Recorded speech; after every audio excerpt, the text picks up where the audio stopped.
बलि की बात आई है, बलि जानते हो किसकी दी जाती है? आजकल बहुत से लोग अंधविश्वास से पढ़ करके बकरे की बलि, मुर्गे की बलि, भैंसे की बलि देते हैं। बलि जानते हो किसकी दी जाती है? बलि उसकी दी जाती है जिसे हम प्रेम करते हैं।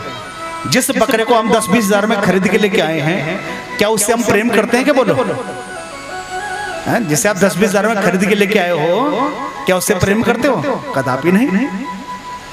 तो बलि किसकी देनी है? जिसे हम प्रेम करते हैं उसकी बलि दी जाती है। तो बलि प्रेम करते हैं किससे? ईर्ष्या से, द्वेष से, क्रोध से, है ना। बलि करते हैं, प्रेम करते हैं अभिमान से।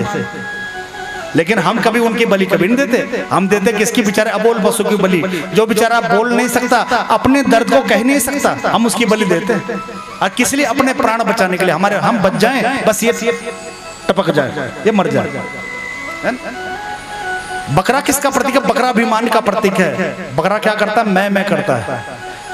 तो बकरा तो केवल एक चिन्ह है, प्रतीक चिन्ह है कि बकरे को छू के हम प्रार्थना करें आज के बाद कभी जीवन में अभिमान।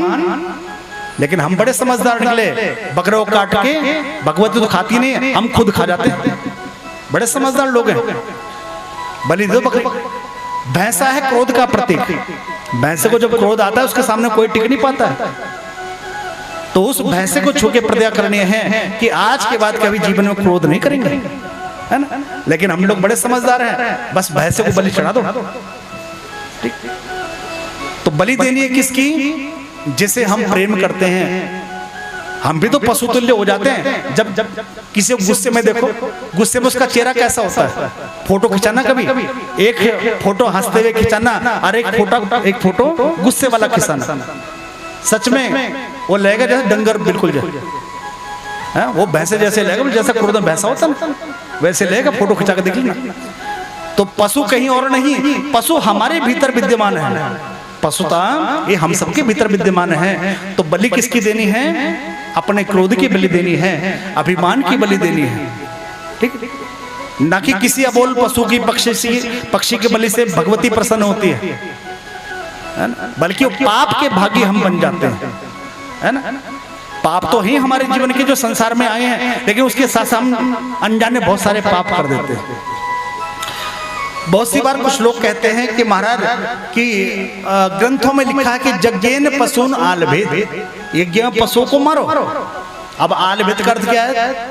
मारना नहीं होता है। आलभेद का अर्थ है छूना, है ना।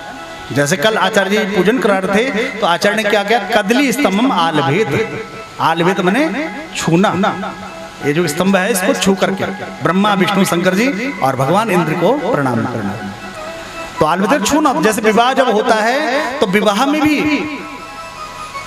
एक श्लोक आता है कि ततः वरः कन्यायाम हृदयम आलभेद, कि वर कन्या के हृदय को आलभेद करे। अब आलभेद कर तो मारना लिख दिया, तो अगर वर कन्या के हृदय मारेगा तो कन्या छोड़ देगी उसको। चले पहले थाने चल, तेरी हिम्मत कैसी मारने की? शादी बाद में करूंगी, पहले तेरी सेवा कराऊंगी थानेदार से, है ना। तो आलभेद का अर्थ है छूना। ठीक, कि उन पशुओं को छू के हम प्रतिज्ञा करें कि आज के बाद जीवन में कभी अभिमान नहीं करेंगे, क्रोध नहीं करेंगे, ईर्ष्या नहीं करेंगे, द्वेष नहीं करेंगे। तो यही है बलि का अर्थ। प्रेम से बोल दो राधे राधे।